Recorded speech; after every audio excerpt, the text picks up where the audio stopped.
শাশ্বত ভারত কথার মধ্য দিয়ে চালিত সকলকে শুভেচ্ছা। শাশ্বত যুগমানী ছদ্মনাম সত্য স্বরূপানন্দ, পরিব্রাজক সত্য স্বরূপানন্দ বলছি।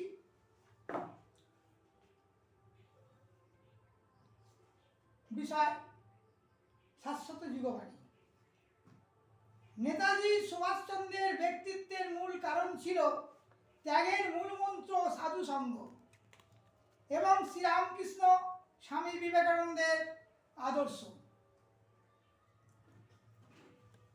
তার যে প্রবল প্রতাপান্বিত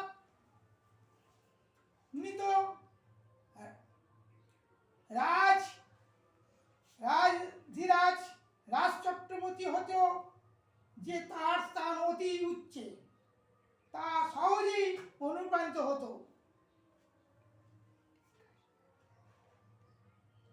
যিনি কখনো অন্যায়ের কাছে মাথা নত করেন না এবং মিথ্যার কাছে পরাজয় স্বীকার করেন না, তিনি প্রকৃত আদর্শবাদী।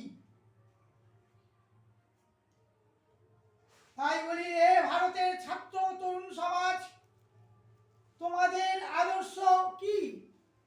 তোমাদের আদর্শ বর্তমান সকল প্রকার বন্ধন, অত্যাচার, অবিচার, অনাচার, ভ্রষ্টাচার, মিথ্যাচার ধ্বংস করিয়া নতুন সমাজ, নতুন জাতি সৃষ্টি করা। তোমরাই ভবিষ্যৎ ভারতের উত্তরাধিকারী, মানব সমাজের শ্রেষ্ঠ সম্পদ।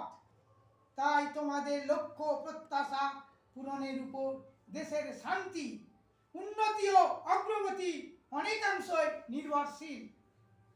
আগামী দিনে তোমরাই দেশের দায়িত্বশীল নাগরিক হবে। অতএব তোমরাই সমস্ত জাতিকে জাগাইবার ভার গ্রহণ করো। তোমাদের প্রত্যেকের মধ্যে আছে অনন্ত অপরিসীম শক্তি। এই শক্তির উদ্বোধন করো এবং নবশক্তি অপরের মধ্যে সঞ্চারিত করো। তোমাদের নিকট নতুন স্বাধীনতা মন্ত্রে দীক্ষিত সমস্ত জাতি আবার বেঁচে উঠুক। ভারত আত্মার ও চির তারুণ্যের মূর্ত প্রতীক স্বরূপ স্বামী বিবেকানন্দ ও নেতাজি সুভাষচন্দ্র বসু